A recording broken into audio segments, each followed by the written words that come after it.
We are in our fifth episode of Conversation with Authors. We have a very distinguished guest with us, Manjiri Prabhu. Welcome. This is our first show, first event, so to speak, in our new store, and we are very happy and honored and privileged to have you. And I'm really excited to have a conversation with you.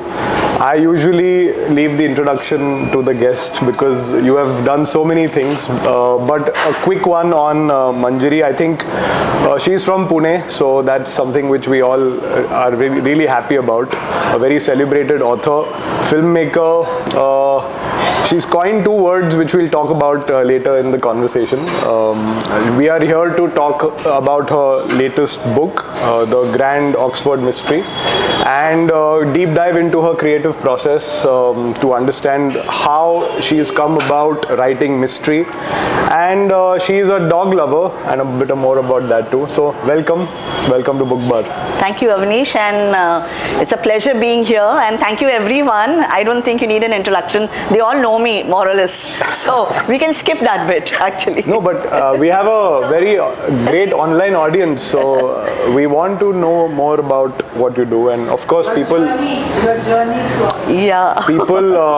online will want to know more about what you've done. So a quick introduction to what you've done. Okay, so I've been writing ever since I remember, and I say that I've completed about 52 years in writing because I started writing at 7, so don't guess my age, okay, but that's about it. And I was a television producer for 17 years. Right. I did children television for state government, and it was a place called Balchitravani where we did infotainment programs. Right. And I did about 200 plus programs there, and after that I went full-time writer, which was when I got a good deal with Random House USA. Till then I was writing, of course, but I became an international writer with Random House USA, and that was the Cosmic Clues and the Astral Alibi. And yeah, I've been writing, and what else? I'm a dog lover, like you said. I like dogs so much that sometimes I like their company more than I like human beings. And in 2013 we started the Pune International Literature Festival in a way of giving back to society, and also because I wanted to create a platform for writers. And I realized that LitFest all over India had a certain kind of people being invited, right. And we wanted to invite all kinds to our LitFest. Right. So yeah, that's about it. We've completed 13 years now. Amazing. So you started as a filmmaker. Like your aspiration when you were studying was to make films first. Is that so? Because we'll have to go sequentially, because you did films first. Yeah. Let's talk a little about that, and then we come to books. Yes, absolutely. I'll tell you. I'll go back a bit to my childhood. We were crazy Bollywood film lovers. In fact, my sisters here and all of us our games used to be, someone used to be a director. I used to be usually a cabaret dancer, by the way. Helen was my, I was a huge fan of Helen. So I used to always be the dancer. Right. My sister used to be the director, my brother the cameraman, and so our games used to be around Hindi films and all that. And along with that, we used to also have treasure hunts and games, which was a part of my mystery loving, the author that was the budding author in me. So we always wanted to make a film, and we always wanted to do Hindi films. In fact, in I think 1980s, we did a film called Kuch Dil Ne Kaha for NFDC, which was actually Pune's first CinemaScope film, which was filmed and shot in Pune. Right. So we're totally into films, and it was a natural thing for me to be a television producer working for children. Oh, lovely. Yeah. So while every film has a script, did your love for writing start from there? Like, because you have to conceptualize a film, you have to write first, and then you kind of get into the nitty-gritties of it. So did writing start? Was the seed planted then when you were making films? No, actually the seed was planted when I started reading Enid Blyton books. And okay. I think almost all my generation must have read Enid Blyton books, and I think for me that was my benchmark at that time, creating a world of fun and adventure and mystery, which was like readable and people could connect with with it. And although they were all books based in England, in, I don't know, Peterswood and stuff like that, but somehow I totally connected with it, and I wanted to create a world like that for children and gradually for adults. Fortunately, unfortunately, I wrote first for adults and then for children. Right. But I think it was at age 7 that I knew I wanted to be a writer, and it was thanks to Enid Blyton. Age 7. Wow. Yes. That's something which you were very clear.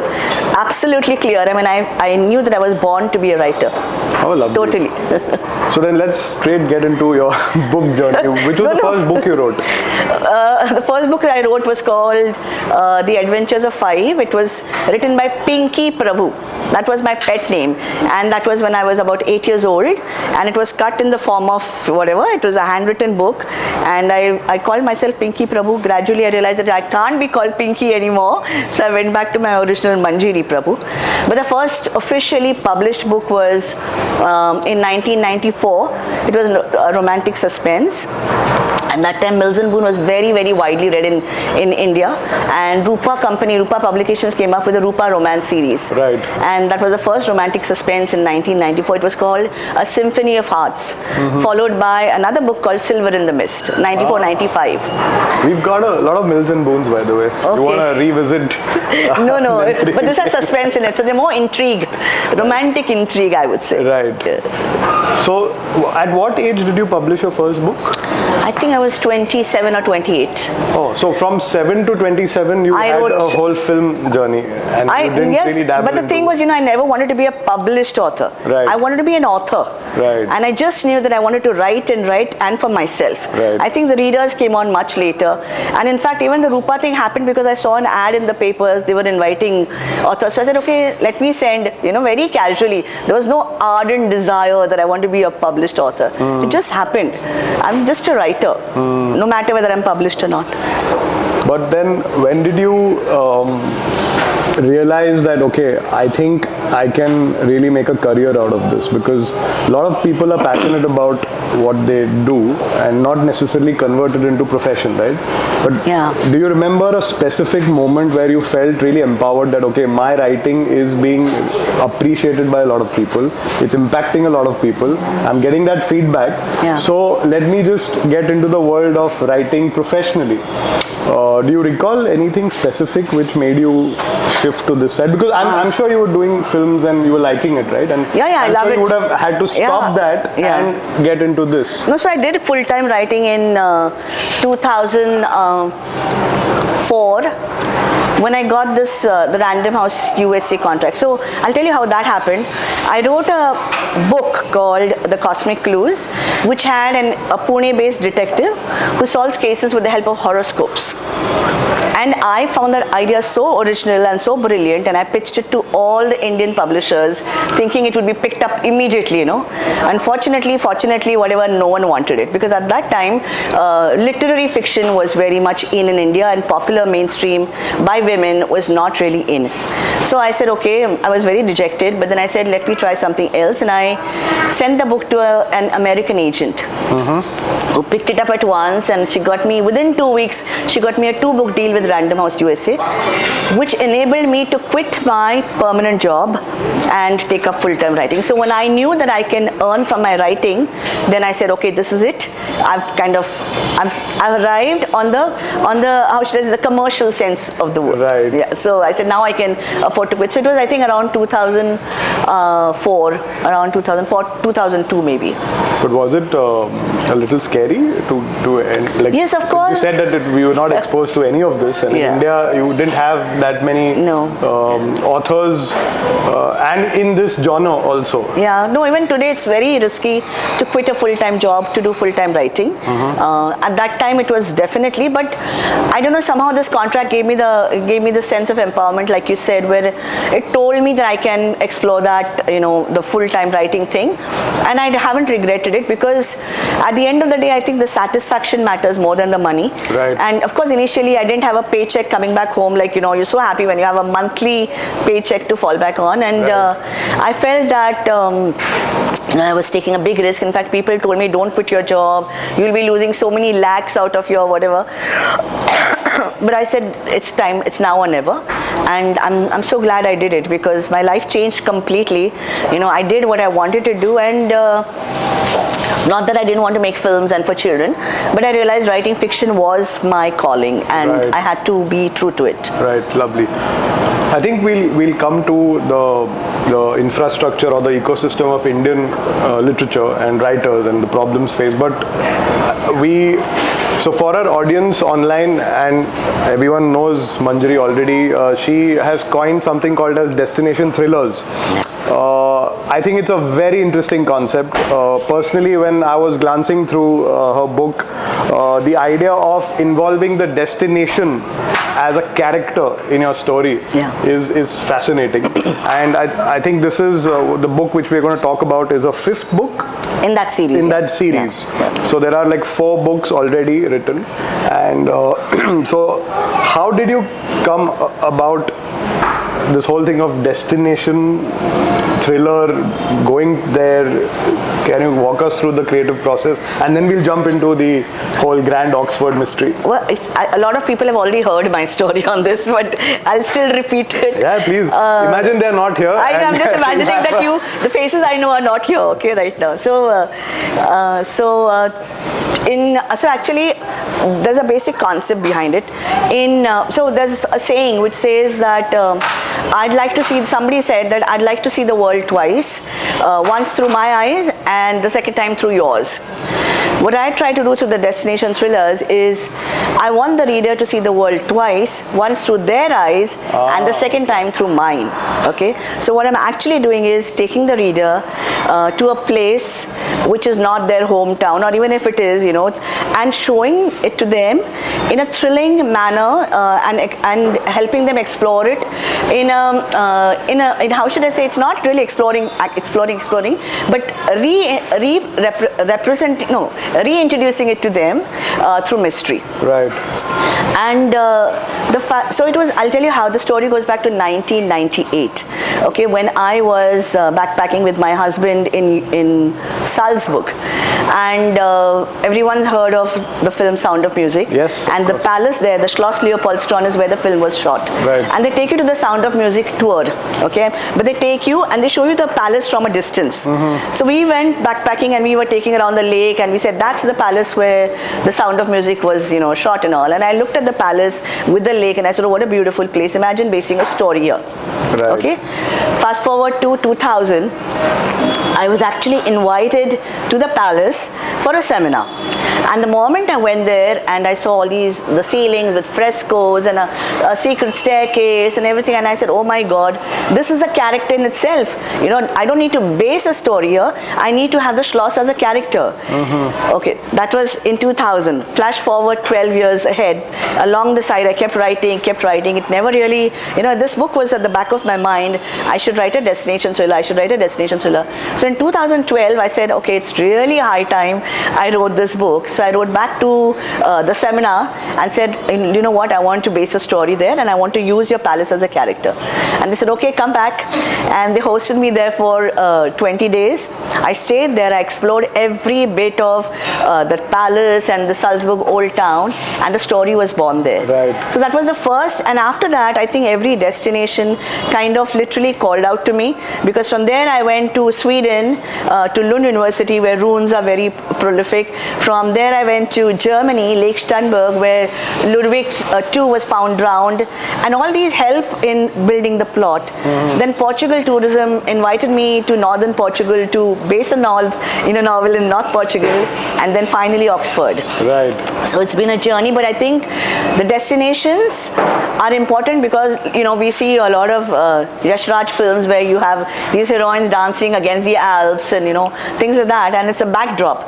But here the destination actually is an important character, where the clues are sown, and where without the destination there is no thriller. Right. Oh, interesting. So let's speak about the book a little, and I have a lot of questions around how, like, you know, I'm a big Lord of the Rings fan, for example, and how this whole Hobbiton town became so popular that people actually, because they read the book, they want to visit the place, and it's so true for films also. Did that happen anyway? We'll come back to this point, but so how did Oxford come into the whole scheme of things? So again, it's always all linked and interlinked, and I was invited to the Oxford Literary Festival to launch my earlier book. So, sorry to interrupt, is that a trend? You get invited and you write for that place? I don't know, it just happens. That's a great thing to have, like, you know, you travel the world, you visit, you give a lecture, and then you imbibe the ambience to make a character out of it. Yeah, I keep saying that the destination calls out to me in the form of messages, friends, people, you know, organizations who say, oh, you're here, why don't you do a thing on our thing, you know, on our country or on our city and all, and somehow there is always a link. So yes, when I went there for, that was my first trip to Oxford, and you know, everyone's always fascinated about Oxford. It's like the place, it's the place where writers are, you know, you find them every centimeter of the road, and it's a place where science and mystery and history and all come together, and academicians and everything. I mean, it's like the place. And when I went there in March 2024, I was in between books. I didn't know which would be my next destination thriller, because I have to wait for the destination to call out to me. I mean, I can't say, hey, I like Switzerland, let me do a book there. You know, it doesn't happen that way. It just has to be organic, the whole process. And I was there, and when at the moment I stepped into Oxford and I walked the lanes and went to the Bodleian Library and attended some exhibitions, and I said, my God, this has to be the next place, because imagine not writing a book based in Oxford. Right. You know, so that's how it happened. And the moment I said that, the moment the thought crystallized in my head, and I not announced it, but I was shared it with the festival director, and she said, if you're going to write a book here, you have to come back next year to launch it here. Ah, okay. So that means I got a deadline now, you know. Right. So when I have a deadline, then that's it. I mean, I have to focus on the book. And yeah, then I came back in June. I went back in June to do research, and research is a big thing there. I mean, for me, because that's my me time then, and I just give myself, I pamper myself as an author. I behave like an author, whatever that is, and I just move around, soak in the spirit of the place, talk to, you know, whoever, the walls, hug the trees, get inspiration from them. It's like a very one-on-one with the place then. So for a span of 1 year, what was the process like? Like, you need to be there for a certain time? Do you write at the destination? Do you observe everything and then come back to India and write? How does that whole journey work? So, you know, the time is never enough in that place, because obviously I'm an outsider. I'm not an Oxfordian, or I'm not an English person to base a book there. So even if you give me 6 months there, it's not going to be enough. Right. So I had only 8 days there. And in that 8 days, I had to literally keep, you know, just focus only on the research. So research is not necessarily going to the libraries and reading up books. That can happen when I come back here. Or watch videos. That can happen when I come back here. Research is just being in that place. Studying, observing, taking photographs, videos, thousands of videos, and, you know, meeting people, observing people, that kind of a thing. And so that period happens then. And when I come back, then of course there's more research, because it's never enough. For this book particularly, I had those 8 days, and then PILF started, you know, work for PILF, which takes up about 6 months of my active work life. And then I had this launch date, which was on April 4th. PILF was in December. So the moment I finished PILF, I started writing the book. Right. And now my big question was, who was going to publish it? Because no publisher will take up a book and say, you know, we'll give it to you within a couple of months. Every publisher will take, I mean, even Priya will tell you, every publisher will take at least a year, you know, from the time you give it to them. And I asked Jaiko, who did my earlier book, Portuguese, and they said, Manjiri, we'd love to have the book, but we can't bring it out at such short notice. And then my sister said, if you have a launch date, you have a book which is almost ready. She said, let me publish it for you. And then Media Publishing, which is my sisters, and they came together and they officially launched it at PILF, the cover and the publishing house. Right. And by April 4, the books were in Oxford. Right. So that is what happened for this book. Normally I will take longer to write a book because I need that much time. But yeah, I mean, a book can be written in this shorter time. Yeah, and 8 days is enough for you to immerse yourself in the local culture. And because your destination is a character, just from a more, I'm curious about when does the character start playing out itself in your head? Because say if I'm in book bar, for example, I'm here for 5 hours or 4 hours, I have to start very objectively identifying that this wall is speaking to me, or there is something happening there. Does that happen when you are there, or are you that kind of a person who takes it all, absorbs everything, and then sits with your drafts here? Because I think it's a very interesting insight for all upcoming authors to also understand a certain creative process to destination writing, and involving the destination into the whole story as a main protagonist, so to speak. Is there a common thing between all your 4 books, or it is actually very ad hoc base? No, it's very, very common that I have to go there, and so I don't take a story and plant it there. It doesn't happen that way. It has to. So when I go there, the story has to be born there.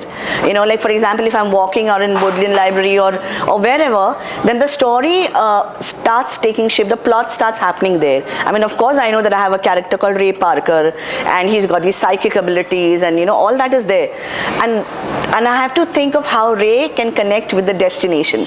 So for me, the destination is a potential field for fiction now, okay? And when I'm walking the roads, and when I am, meeting people, and I'm just sitting under a tree and maybe looking at the Radcliffe camera in a particular light, all that is actually shaping the story, which is being formed on the spot there.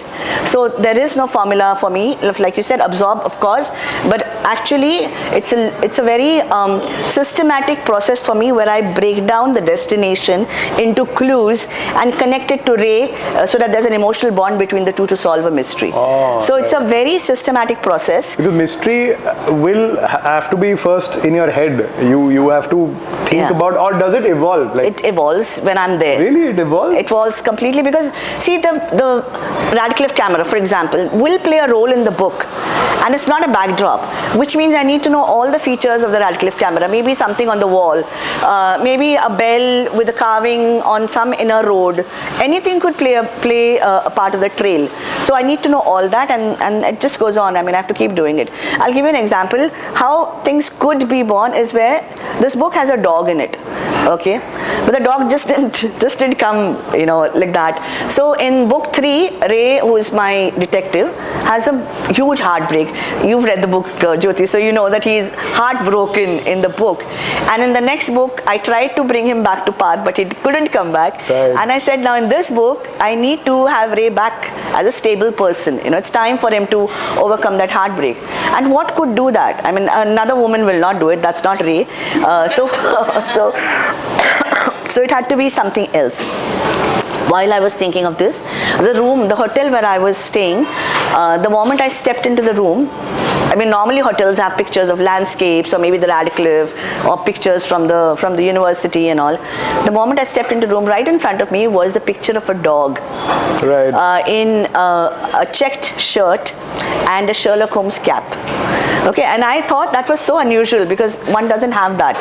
So anyway, that was one thing. And then secondly, there was an exhibition on Kafka, 100-year death anniversary, and I was going around it, and I found a book, very tiny book, and it was called Investigations of a Dog.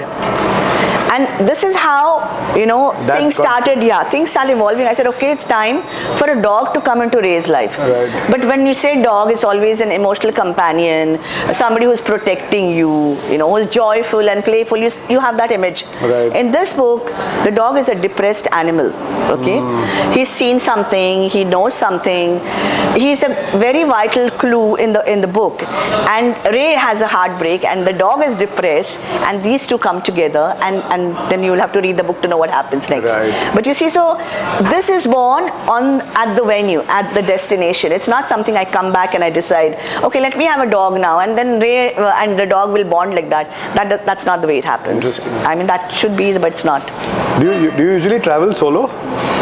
Yeah, quite a few times. Because I don't think you would be talking to anyone with all of this in your mind. No, I travel with myself because there's another me I talk to all the time. Right, interesting. Half the time.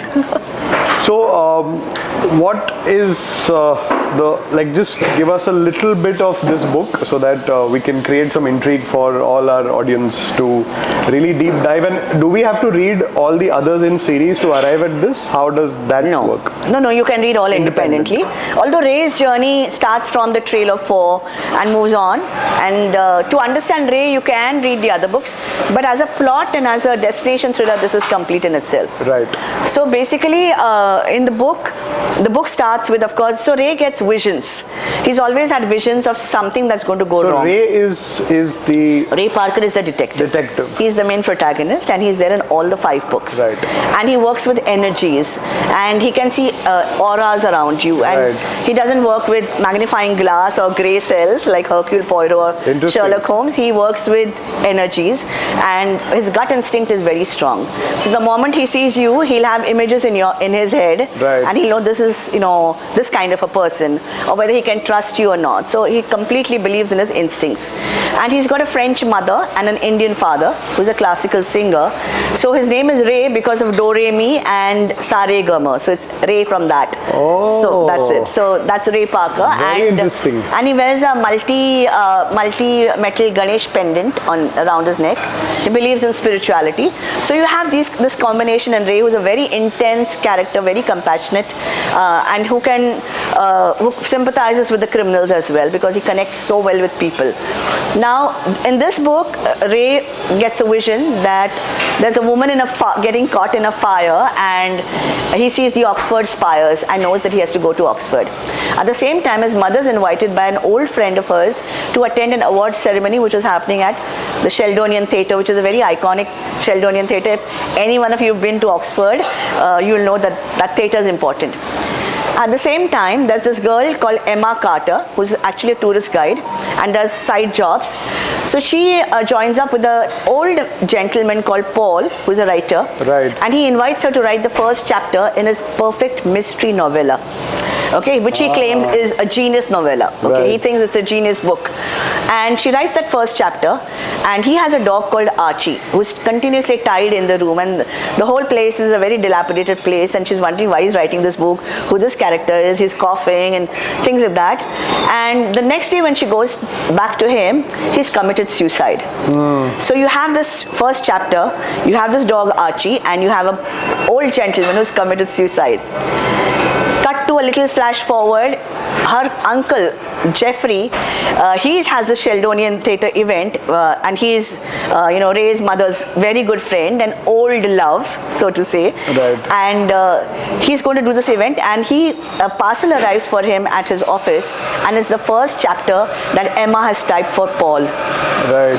And it comes with a note which says, if you want the event to go well, or if you don't want a catastrophe at the event, find the 8th chapter in this perfect novella. Ah, okay. And now it's up to Ray and Emma to go through the iconic landscapes of Oxford, right. and they find each chapter, which is actually Paul, who's a writer, his own story, a fictitious novel that he has written, okay, and that is actually the grand Oxford mystery, not what Ray is solving. So it's a book within a book. There are 2 novels happening side by side. Inception.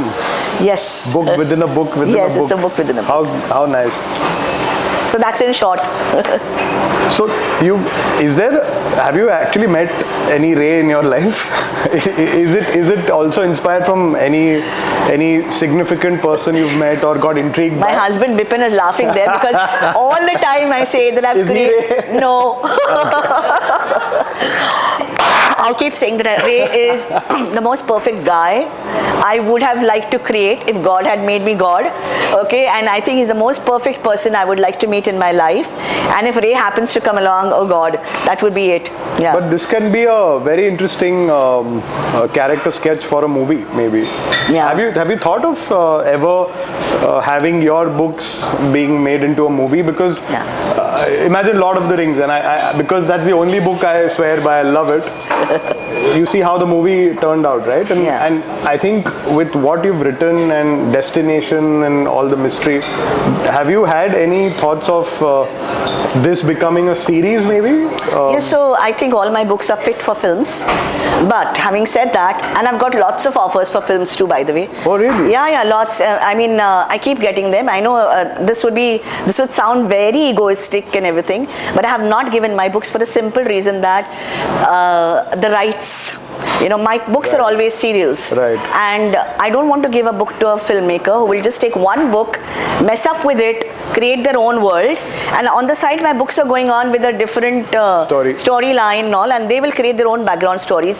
So I've had these many discussions with lots of people, including Viacom 18 and so many people, where they want to take just one book in the series and then use their own storylines. Right. So that's something I don't want. I want people to be, if not fully authentic, at least 50% authentic to the storyline, because the series has not ended. It's not like a one book old thing. Right.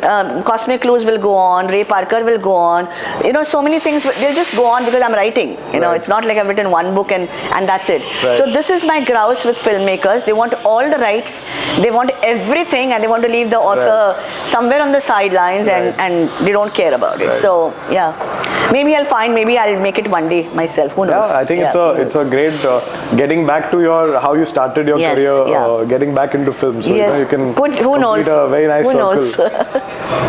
So out of all the books, was this the most challenging because of the deadline? The deadline, yes, but I've had deadlines for a lot of books. I think each book is challenging, but this one, yes, particularly because it's inception, like you said, 2 books and 2 tracks on 2 different timelines. One is fiction and one is reality, so to say. Right. And both fiction and reality pop on into each other's timelines. Right. So where this is more like an author's world, like paracosm, where fiction becomes reality, and Ray is sucked into that other novel, and then realizes it's not so different from his reality. Right. And to justify all of this was a big challenge for me, because it was an emotional ride. It was a ride of it was a combination of fiction and reality, and the balancing act was challenging for me. But not because of the deadline, but more because of the format I've used to create a book, I think. Will Ray ever come to India? Yes, he has to. He's got an Indian father, but he doesn't get along with the Indian father. But maybe at some point when he realizes that he wants to patch up, make up with his father, then he'll come. Yeah. Because there are so many interesting destinations. In fact, Pune could be a Ferguson College, and Ray can kind of hang out and at the book bar. He can come to the book bar. I think I was going to leave book bar to the last part of our podcast, but since you've got it. Definitely. Ray will be sitting here and... I will get it right away. What are you saying? Immediately. Tavar the Tagbat. Yeah, I mean, sure. We will be featured in your next book. Yeah. No, but I think India... if I had to ask you, why not India in your 5? No, not in this 5, because see, so Ray, like I said, has a French mother, and I wanted to make a European destination thriller series. He could go to the US, he could go, like he went to the UK. So, but it was supposed to be a European, non-Indian series. Right. So, I've written the Cosmic Clues and Stellar Signs are Pune based. Okay. So Pune is happened. Other books. Yeah, are Pune based. So they're not destination thrillers, but they're based in Pune. So Vaishali features in it, Ferguson features in it, Agriculture College features in it, all that is there, Miss Power and all that is there. But I did write a library thriller which is the Rampur Raza Library, which is in Rampur in UP, Uttar Pradesh, right? Yeah, okay, in UP. Yeah. I'm just completely lost on the map. Okay, so that was a book commissioned by the Cultural Ministry, and I was chatting with them, and they said, since you write destination thrillers, will you write a library thriller? And the library in question was, in consideration was the Rampur Raza Library, which had completed 250 years. Now they told me this in April. They had a launch date on 4th August. So and then they gave me 5 days in Rampur to research. 1 month to write the book and 1 month to bring it out. So in May I went for 5 days to Raza Library. I stayed there, I looked at the manuscripts. It's a fascinating library. In case you haven't been there, please do. It's got the 7th century original Quran written on camel skin by the Prophet's son-in-law. Wow. Yeah, and it's got this original Persian translation of Ramayana, and it's like an amazing library, and it's like a palace, beautiful place, and I got 5 days there to do all this research. I came back, in June I wrote the book, in July NBT brought it out, and 5th August the President Draupadi Murmu launched it. So the thing is, deadlines and pressures work well with me, and I just then give it my all and just do it. Oh, how lovely. So, but India has happened in it. So, no, that's like not a word we use in the literary. Human the human chat GPT, human form. Interesting. So India has happened, kind of.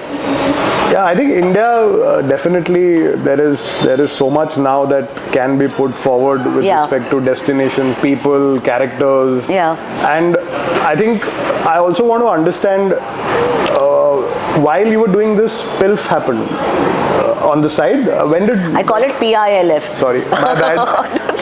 PILF, Pune International Literature Festival. Yes. She's the founder, director, curator. So when did this happen then? In all of, like, while you were writing, you were doing this as well on the side? So in 2013, it happened in 2013 when we decided that it was high time Pune had a literature festival, because I wasn't being invited to any lit fest across India. Totally, and I looked at Jaipur, and I looked at other Tata Lit Live Mumbai, and there were so many other, and I realized that despite being, I think I was about 10 books old at that time, no one ever invited me to any lit fest. And I wondered why that was so. And then do you have the answer to that? Yes, I do. Okay, we'll come to that. But then I realized, and so we decided that it was time to bring literature down, to the grassroots levels, and only a certain kind of authors were invited everywhere, and there was this intellectualism associated with Lit Fest. We wanted to make it more commonplace, and for people, anyone to come and attend it, and that's how it was born. In 2013, we did it with MIT. It happened there, and they were our partners. In 2014, also we did it there with no sponsors, no nothing, and then we realized it was really high time to step out of MIT if we wanted it to be a Pune event. Right. And from then on, we moved to Yashoda, which is where we got our first title sponsor, and people started attending, and it became huge, and right up to COVID. Right.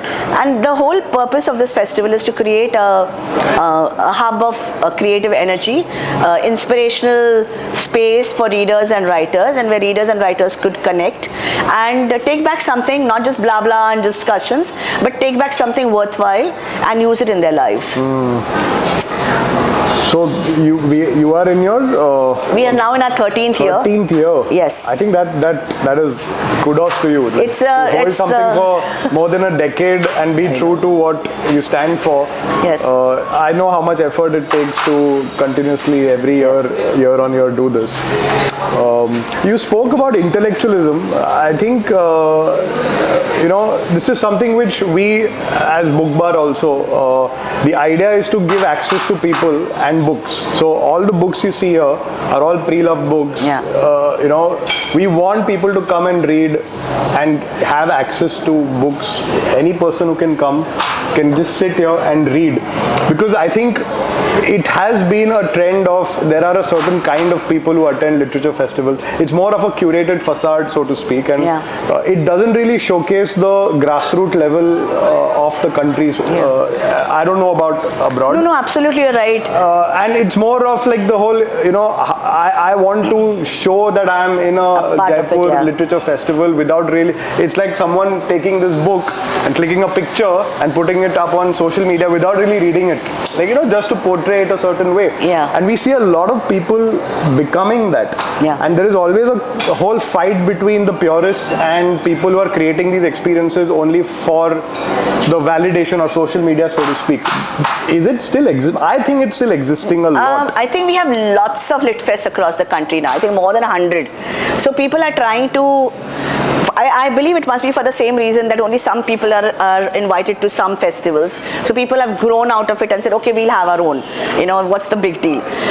But specifically to Pune Lit Fest, I mean, when we realized this, what we did was we had something called Why Buy My Book, which is all about debut authors. Debut authors get about 8 minutes to pitch their book to potential readers, and we make sure that debut authors get a platform at PILF. So that's something we really work for. And of course, the A-lister authors have to be invited because they bring in the funds and they bring in the public, because otherwise no one's going to come to listen to authors. I mean, I think authors are at a stage where if you don't, I don't know, I think, like I keep saying, there are too many authors and less readers now. But to really bring in readers to listen to you, you need to have some catch and some pull. I know there's a lot of criticism around, you bring in celebrities and you bring in top level authors, but the spillover crowd of those who come to listen to these will listen to you. Right. Otherwise, because no author is going to be able to, I mean, even sitting here right now, I see so many people, I'm so happy. I didn't even expect 5. Right. And I'm at the stage of my life where I think I'm a successful author. Right. So you see, that is the problem with Lit Fest, because it's a paradox. You need to have the so-called intellectualism to pull in a certain kind of crowd, to listen to also the other kind of authors who are struggling and trying to find their feet in this whole world of publishing and books. Right. So all kinds are essential, and I think we need to keep experimenting to see what works. So when, by the way, for our online viewers, and a lot of people here know this, you've been labeled as the Agatha Christie of India, and Shashi Tharoor compared your writing with Dan Brown, right? Yeah. I think that's a fantastic feat, so to speak, but do you think that our authors in India, they're just very restricted to the Indian community? A Dan Brown is coming to India and we're so popular, why can't it be the other way? And you are the flag bearer for this in the destination thriller mystery space. Does it, I'm sure it feels fulfilling, but does it also leave a certain sense of void that, why aren't Indian authors being popular? I don't know, maybe they are, maybe they aren't. No, they aren't. There's no question about it. Absolutely. Is there a reason for it? I can give you many reasons. Some may not like it. So regarding the Agatha Christie tag, okay, this I got in 2004 when my Cosmic Clues came out, which was a book that was published outside India, not even in India. And I got that tag because there was no fallback comparative author. There was no one to compare me with. Right. So automatically we compare everyone to the West because the West is the best. Okay, we still have that. So that was how. But so many years down the line, I don't know, 2004, 20 years down the line, we're still talking about me being compared to Agatha Christie. Okay, why is there no comparison that someone is the American Manjiri Prabhu, or there's another somebody? Why is there not? Because Indians specifically are still reading Western authors. They're still loyal to all the Western authors. There is a kind of a snobbishness to saying that, oh, I I don't read Indian authors, I read only foreign authors. But why? Some post-colonial hangover still that we have, that we believe that English is still best from the West and Indian authors can't write, because I've met so many people who say, oh, Indian authors can't write English, and I say, have you read my book? And they'll say no. So how do you make a claim like that? Or have you read so and so, have you read Ashwin Sanghi? I ask these questions and they haven't read. So why do they claim such a blanket claim that Indian authors can't write in English? So I feel that Indian authors, Indian readers are not mature enough still. They do read mythology and all versions of mythology, many interpretations of mythology, Mahabharata, Ramayana, they are the books that really sell in the country. But the other genres are lagging behind, including mystery and science fiction and fantasy and poetry and all that. And I feel we really need to grow up as readers, I feel. Is it also how you market it? No, I think... Is it, because the same audience is consuming books from the West, right? So I would give it to the West. They really know how to package. Yeah, I mean, our bookstores are filled with their books. Marketing, okay, so that's another whole different section. Because just to interrupt, this is an important insight for all the young authors who want to understand how to go about. If you want to be a writer, if you want to be an author today in this country, what do you do? And you can maybe give a little, just a ready reckoner for them to just follow a certain practice which you believe now could work. Because we meet a lot of people here, young authors, they're writing, but very confused. And no one has the patience also to, like your breakthrough came after 13 years for your destination thrillers, right? Yeah. So marketing today, in today's world, how you put your story out, it's not just about writing a good book, it's also about how you tell your story to people, right? Yeah. Is that relevant? Yeah, of course, because it's no more enough to write a good book. I mean, earlier you used to say, write a good book and leave the rest to destiny or to the book's destiny. But today that's not enough. Today you have to be a good orator, a good marketer. You have to invest in yourself as an author. You have to invest in your book. And by invest, I mean real hardcore money. Okay, because you go to an airport and you see a list of bestsellers. You think they're there organically. They're not there. They're paid. Okay, but common public doesn't know that it's a paid thing. They'll see, I'm not going to take any names, but when you see books by a so-and-so author on that rack for 1 year, the psychology is that, oh, this must be a good book, let me go pick it up for a reader, because they don't know what's happening behind. So today, a good author needs to know all the marketing gimmicks. I mean, there are so many A-grade authors who have already initially bought lakhs of copies of their own books to turn it into a bestseller. That's investing lakhs of rupees in your book, because a book can cost 500 bucks, 1,000 copies is, you can do the maths.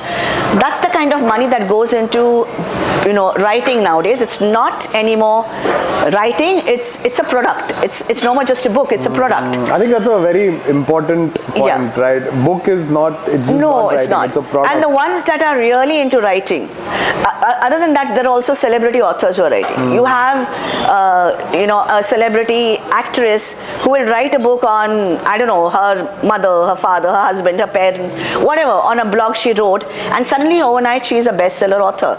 And she's got a hoarding in the city, she's some star's wife, and you have all these kinds of people writing books. So what is the poor real author going to do? I mean, today the question is not about writing a book, it's about who is writing the book. The economics of writing has changed completely. I say I've been writing all my life, but today, do I have 50 dedicated readers to say, these are my readers?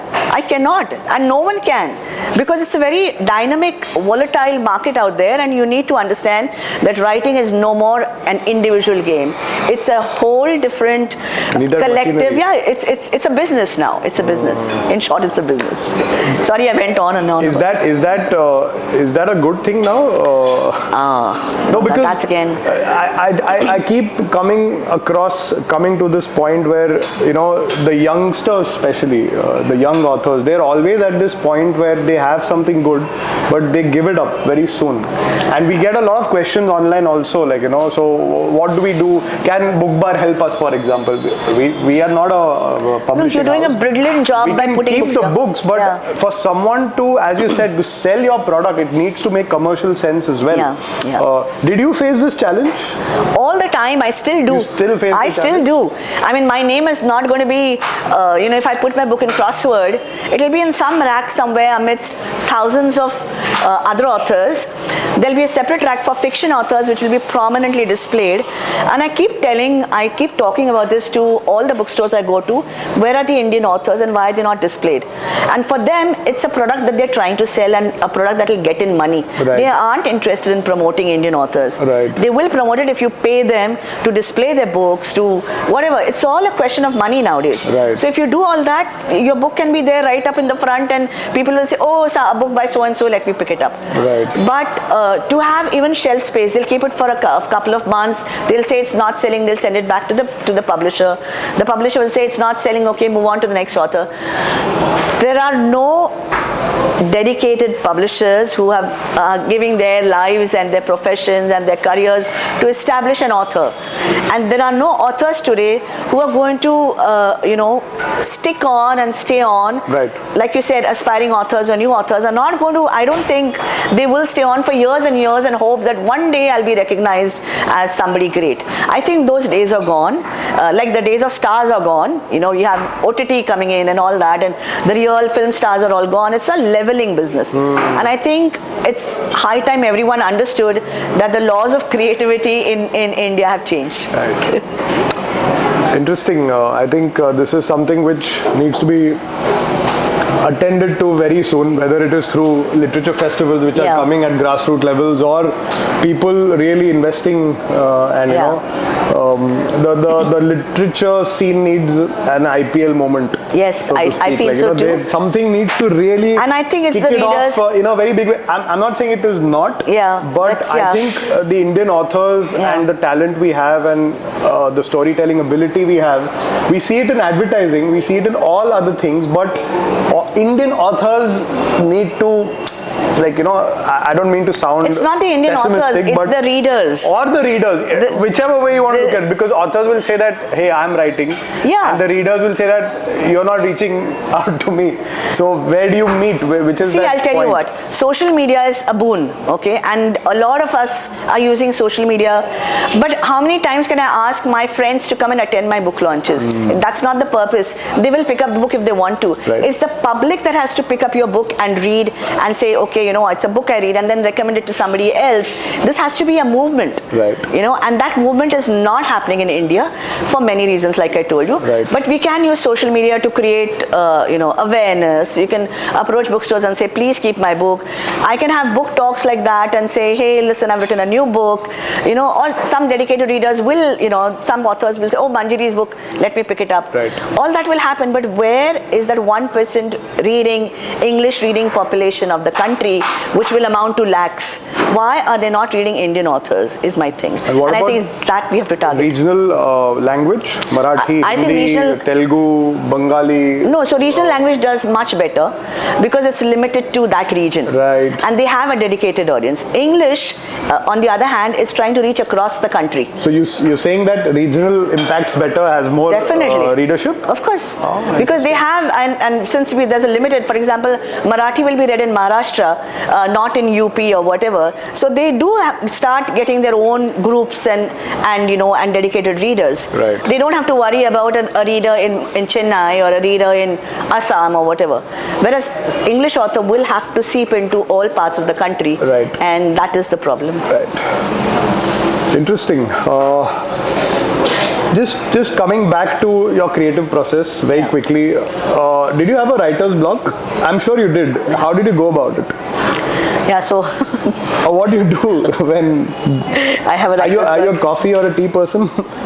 Tea, and I need tea after this. Okay.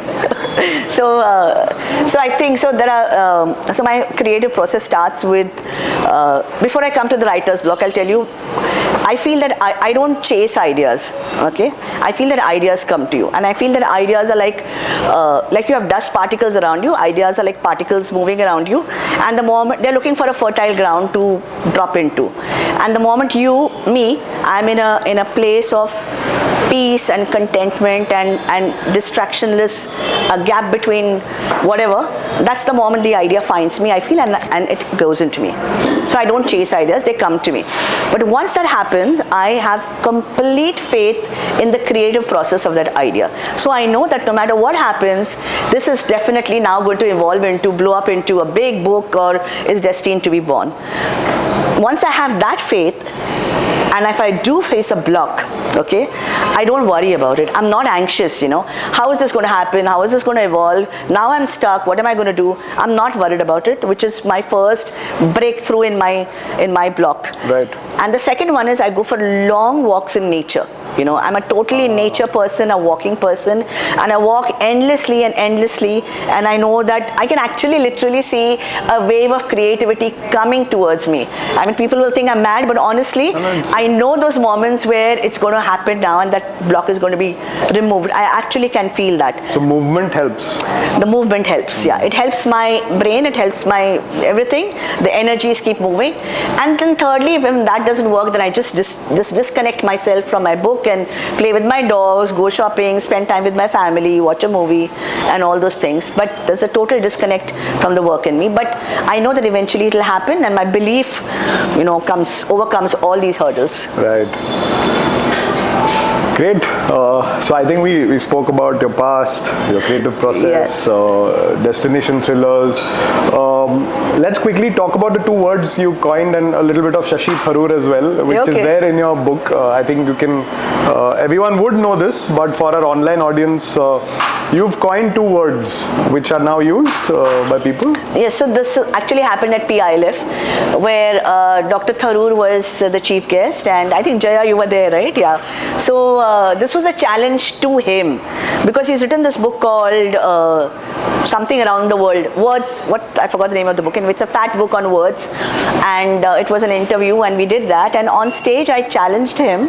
I said, will you coin new words on an expression which already exists? Right. So he coined 4 words. The 4 words were wet, I won't give you the details of the words, but wet, atmami, and omnivistitude, and which is the other one, 4th one, anybody remembers? Okay, anyway, there's another word. But while we were at it, a word came to me for him.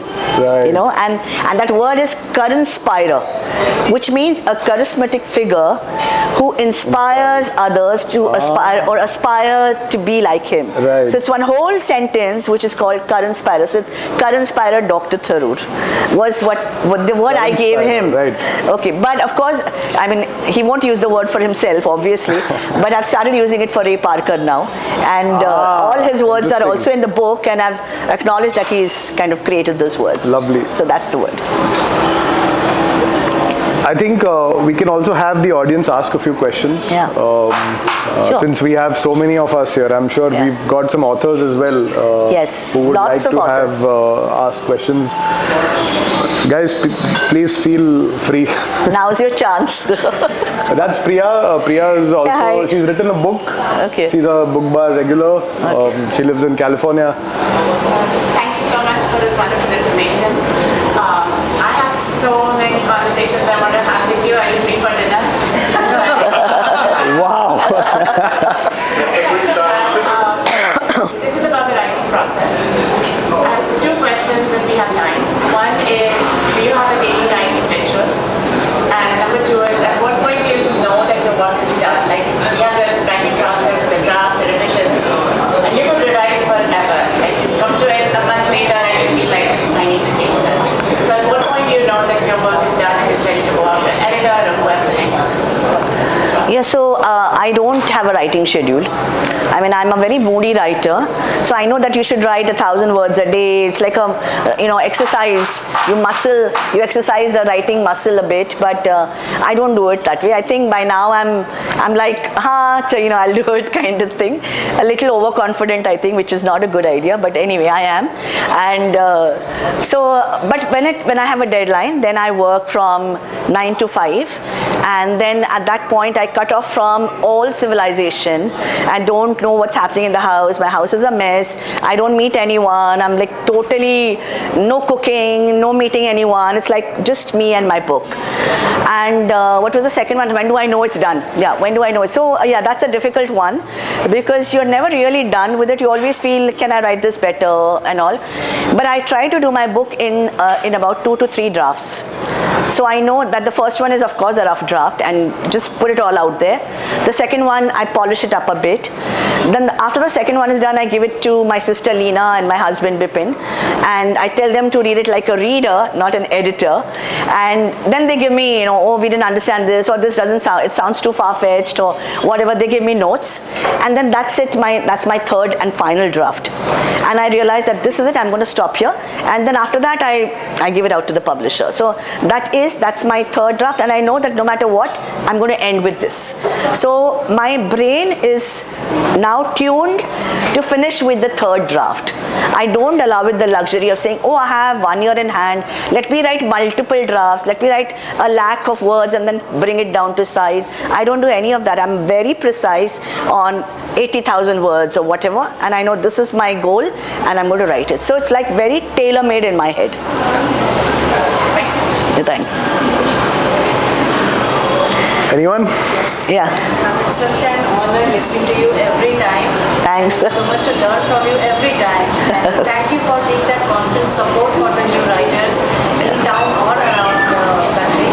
And I'm one of those lucky ones who has always been So sweet. inspired by your work. Thanks. And connected to your work.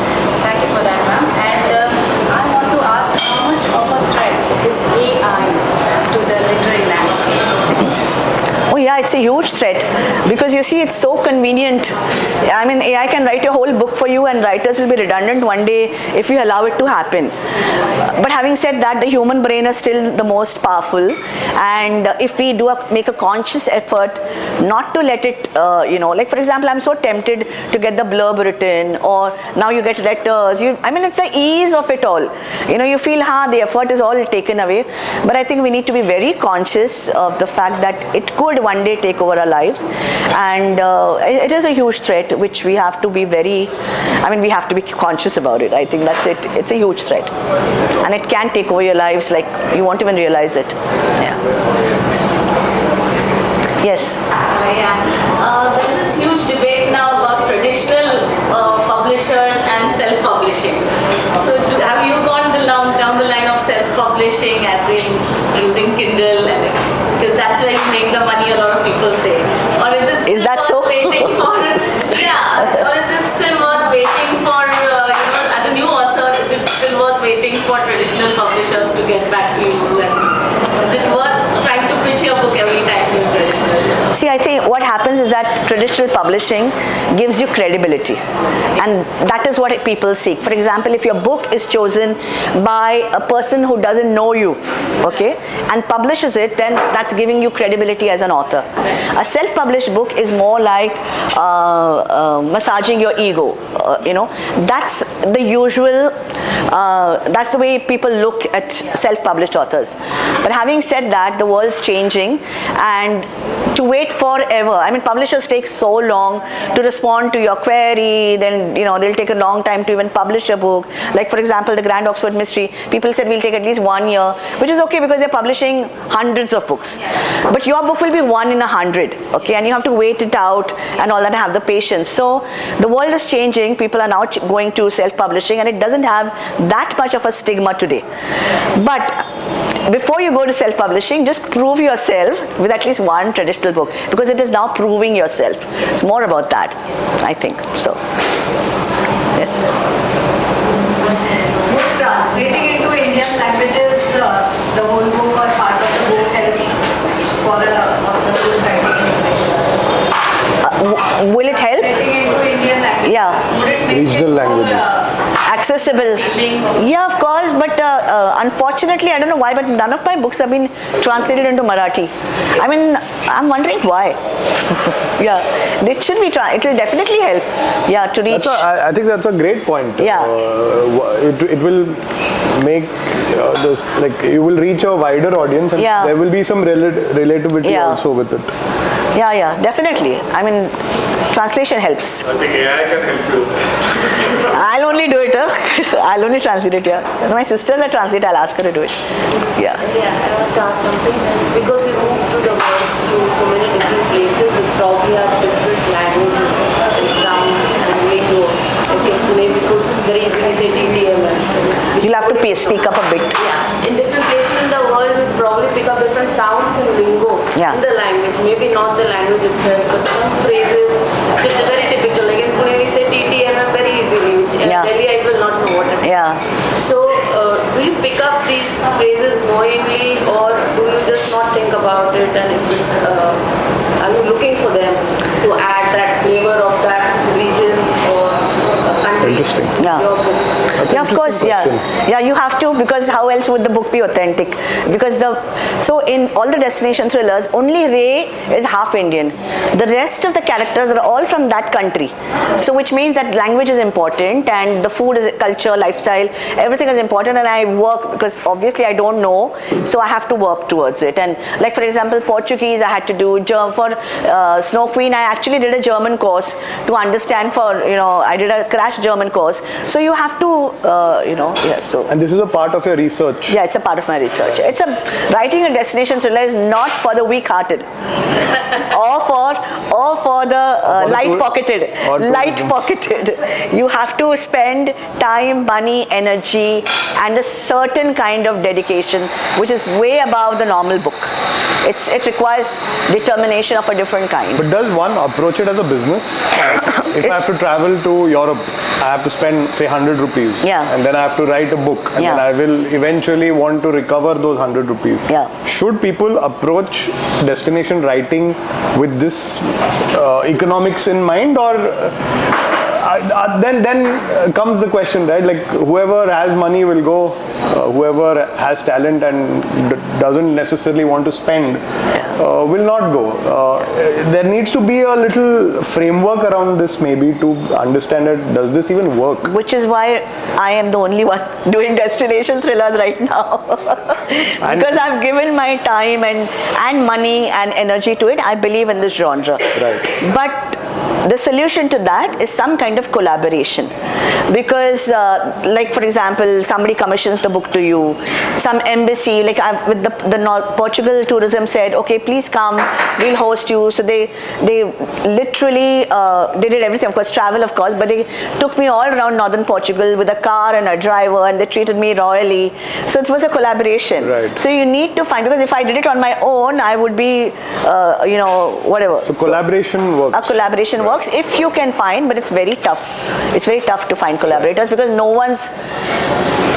as an author, no one's really interested in you. Okay, you have to create that interest, and to create an interest for your book.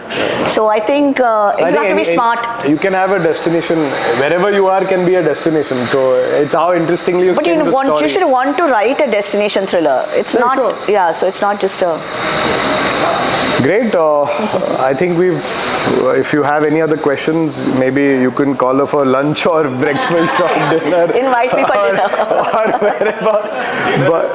But thank you so much for giving us the time. A very insightful conversation. I think not only for this audience, but also for all our audiences online, to understand the creative process, the importance of patience in writing, and we are living in a world where that is reducing. People are consuming so quickly that the art of reading a book, sitting with it from a reader's point of view and from a writer's point of view, to spend that much time doing research, thinking it through, all of that, I think you've given great insight. and of course people to explore destination thrillers more, or destination writing, so to speak. I think it's a very interesting space to be in, and we are thrilled to have you come to our FC Road branch because you also have your Pune International Literature Festival in Ferguson College. No, we don't? have it in Yashda. Yashda, okay. But I'm a Ferguson product, so it's We've okay. got about 4-5 people in the audience who are from Ferguson College, so this road has a little bit of emotional connect. And I hope Ray Parker comes to Pune and sits in Book Bar and has a nice cup of coffee. We'll have to come with Archie. It's okay? Our dog's allowed We are here? pet friendly. Okay, then it's fine. 100%. And thank you so much. Thank you so much, audience. Thank you. Lovely having all of y'all. And look forward and all the best for the next book. Thank you, Avnish. Thank you. Pleasure being here. Thank you, everyone, for listening to me again.